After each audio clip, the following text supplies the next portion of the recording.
I want to give you an update on our future facility. 2 weeks ago, I gave another update that we are quite serious about the location that we had been praying for. And this morning, I want to invite you to pray and to prepare to give towards this new facility. So first of all, just a reminder, why move? I mentioned this 2 weeks ago. I want to say it again today, because other people will be asking you this question: why are you moving? And so I want you to be able to also answer this question to other people or to friends or family that are asking you about why are you moving? Well, primarily it's for our guests.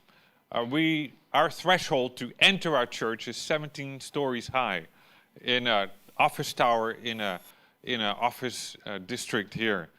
So it's not easy to get to, it's not easy to find per se.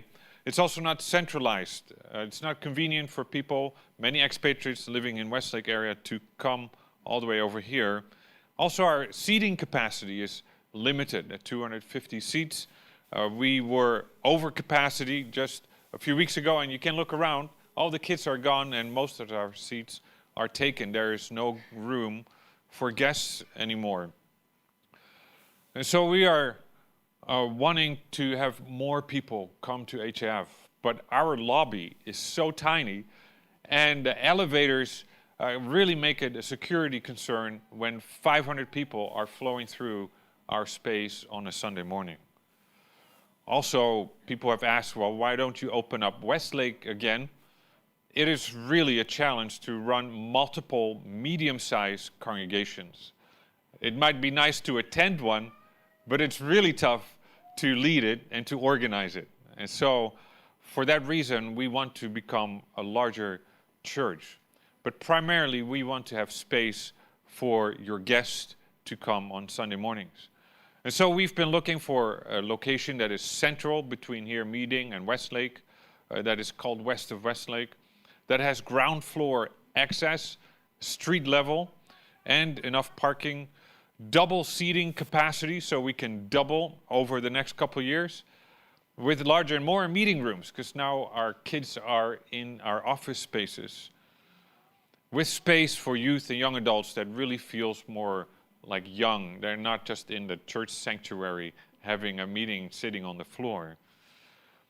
And we want to share with partner organizations so we can rent a larger space together and continue to serve the churches in the Hanoi community.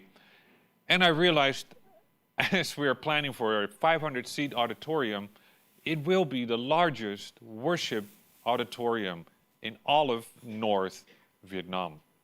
Like 500 doesn't sound big from the country where you might be from, but 500 here in North Vietnam, it'll be the largest. And the other lead pastors of the denominations here in the north are excited that they can continue to use HIF space for the joint meetings that we have as churches together, as well as for their events when they have an anniversary or a celebration, or when we have a youth rally with all the teenagers or with the young adults, when we do planning together as lead pastors. We use the HIF facility. And so we want to continue to be a Christian community center here in Hanoi. So we've been looking around the Star Lake area that will be completed in the next 6 to 7 years.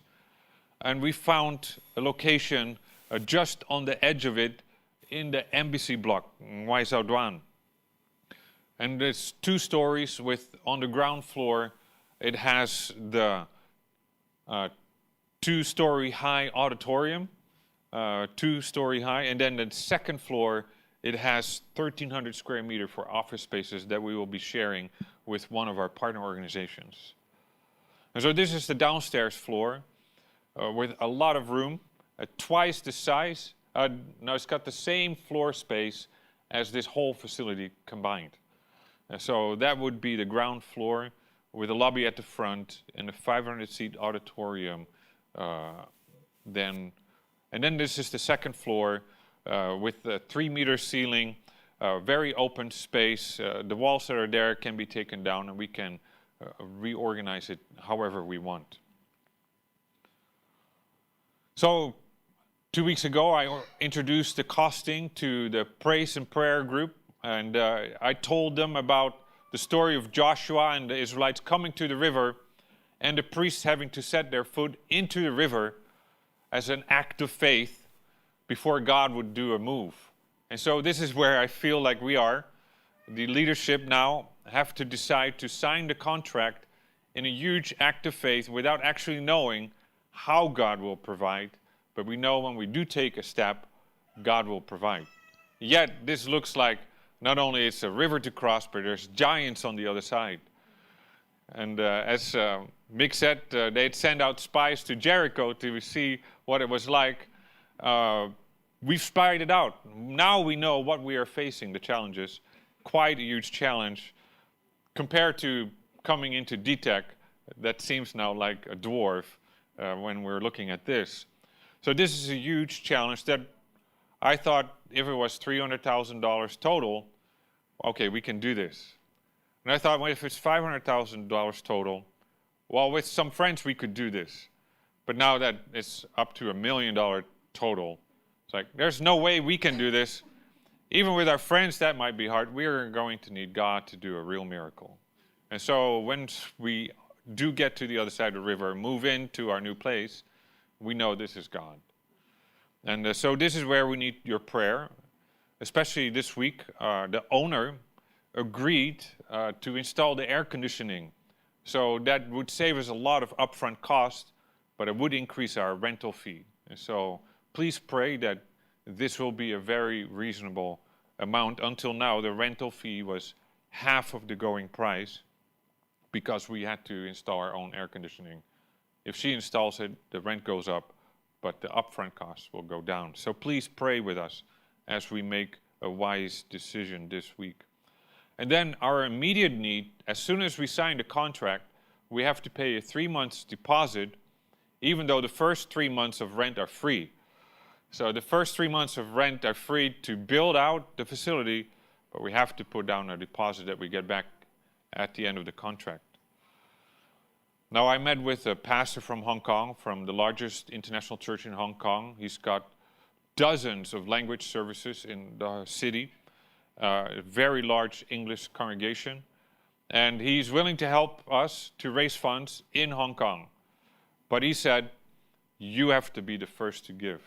So when HIF is fully committed and you can tell me you have already given, I will help you. And so this will be true with anybody we want to ask to help us. We need to demonstrate that we are the first ones stepping into that river. And until we do that, nobody will follow us into that river. We can't say, hey, can you go in the river for me? We have to be the ones stepping into that river. Take that step of faith together as a congregation, as a community. And so we want to ask you to pray and to prepare for giving by first pray that with the Lord's help, how much could you raise from friends and family, from others? Not just how much can you give, okay, I can give this much.